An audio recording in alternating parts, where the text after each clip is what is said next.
primary authority was introduced by the government because of inconsistencies in regulatory delivery across the UK. Different authorities, different officers could have different interpretations of the law, and that caused concern and issues for businesses who wanted to trade nationally. As an authority, we got involved with primary authority early on because we believe it offers a great significant value to a business to have that assured advice, to know that when we give advice to a business, they can legally rely upon it. Primary authority is a concept which was introduced a few years ago, whereby businesses can enter into a relationship with one single local authority, and from that local authority they can obtain advice about regulatory areas such as trading standards, food hygiene, health and safety, licensing, and it means that they are getting consistent advice rather than getting different advice from different local authorities in different areas. So it gives them that single point of contact. It also means they can obtain what's called assured advice. So where the primary authority gives assured advice, it makes it really difficult for another local authority in another area to challenge what that business is doing. So it enables more consistency, and it enables a business to have more confidence to go ahead and carry on new procedures, new product development and things like that, without running the risk of being told they're non-compliant and having to deal with those sorts of challenges later down the line.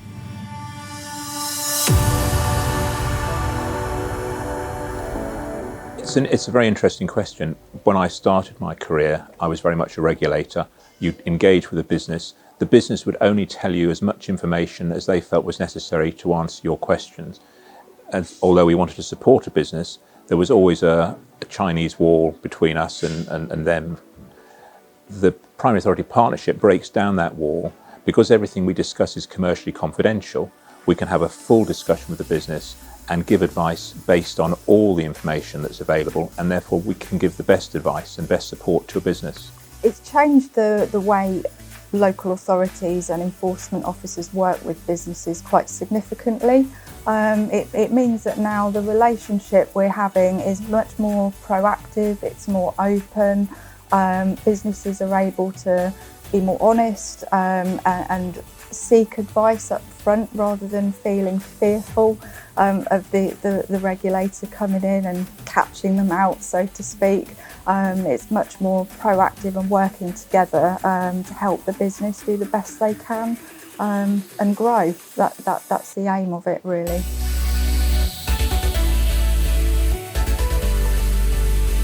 The regulatory companion is it's a single point of contact that the business can come to and gain advice from different teams within regulatory services. So they can come to that single point and ask questions and get advice from trading standards, from environmental health and from licensing, and get a consistent response.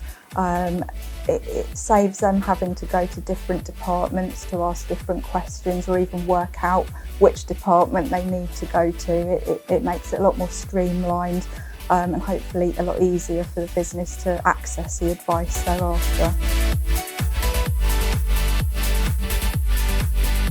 I believe our key selling points are the fact that we engage with the business, we seek to work very closely with that business, and we generally want to support that business in any way that we can for that business to achieve its best potential.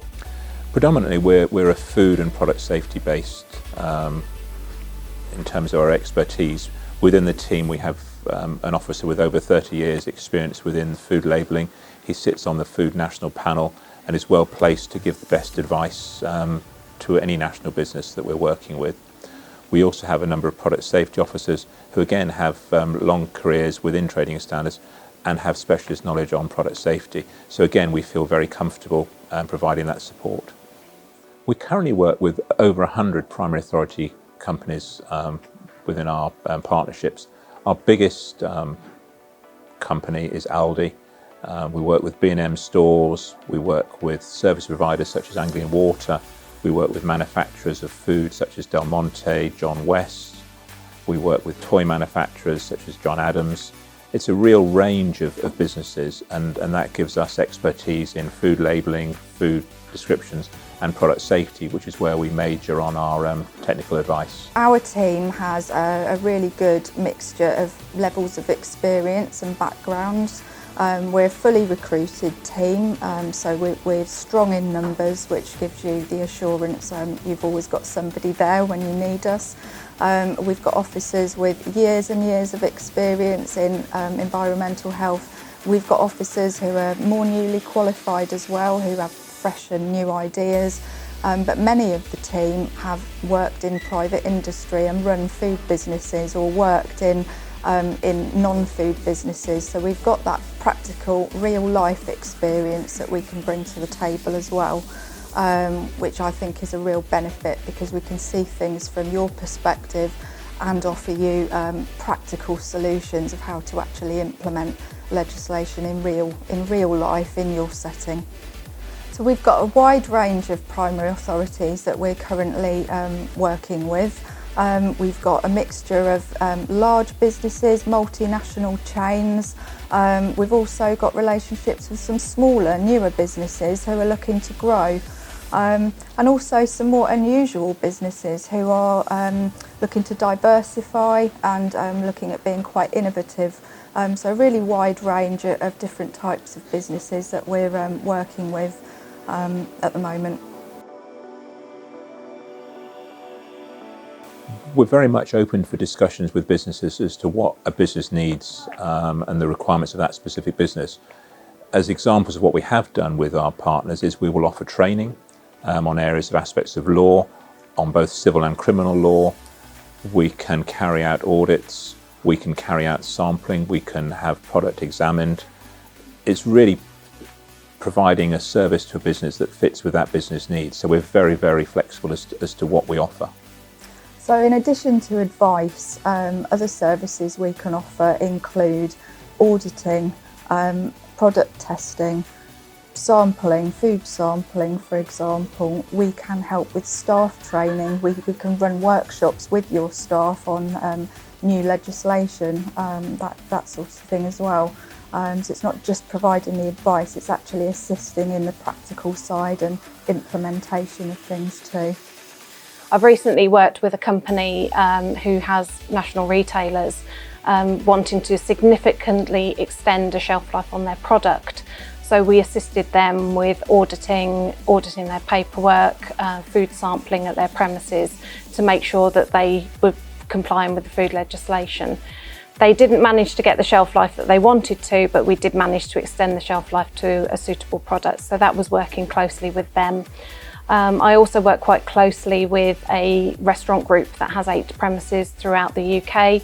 They came to us as a new business and wanted some advice and support, and we've helped them develop their HACCP. We've also this year trying to help them out with auditing and to create an inspection plan that will go live on the Primary Authority website to assist other local authority partners to focus their resources. Although many of the big organisations are regulated by the Health and Safety Executive, we can still provide support on safe systems of work, risk assessments, help and support should they have an accident arise, and general advice on those sorts of things. We've recently worked with a major national retailer to assess their risk assessments, safe systems of work, along with their food safety management systems, but their documentation definitely has been helped by having a review from ourselves. We will look to inspect your premises on a regular basis to ensure that you're compliant with the legislation and the conditions attached to your licence, and we will also talk to you about any developments you want to make to your business and how to do that through the licensing regime. We're working at the moment with a business who is looking to recycle a product that would currently be wasted. So they're looking at being more environmentally friendly and actually developing what would have been a waste product into a usable product. And so obviously they're going into the realms of food legislation, which they haven't been involved with before. So we're working with them to help them do what they want to do, but do it in a safe and compliant way. We've had a number of partners who had products which aren't quite traditional and have challenged both ourselves and the Food Standards Agency. One particular example was caviar, which is quite an unusual product in itself. We had a client who was going to be harvesting caviar sustainably.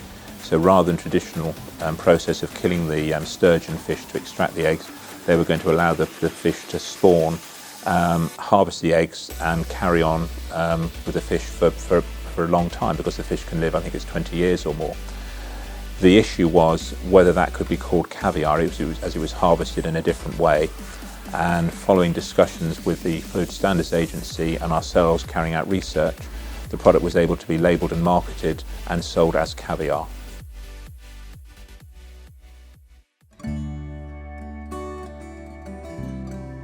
Silverspoon is a retail arm of British Sugar, which in turn is a big part of a bigger organisation, Associated British Foods.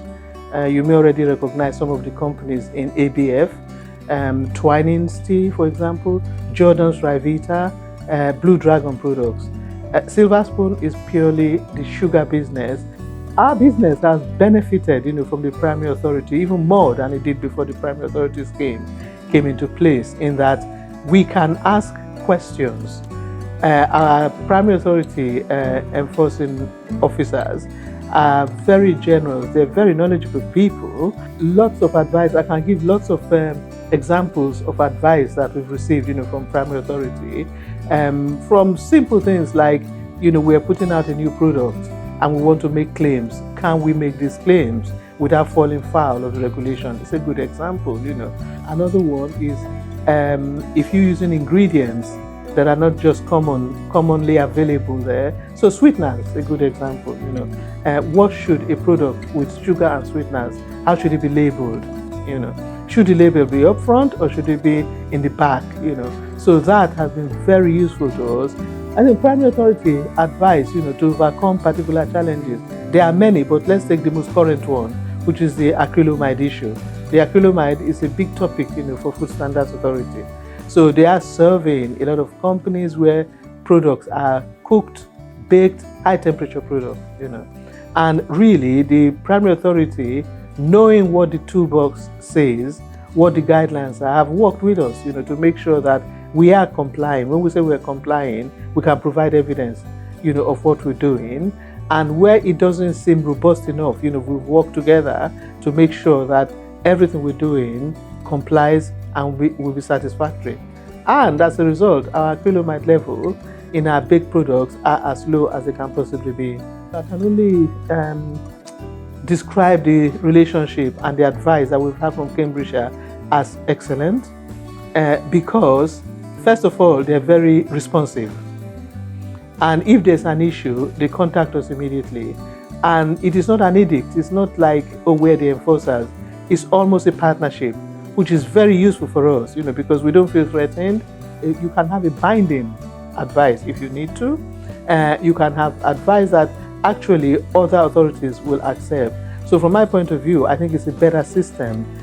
We pay a small fee. It's actually less than the value of the advice and the guidance that we get from primary authority. I would say to any business considering it, take it up.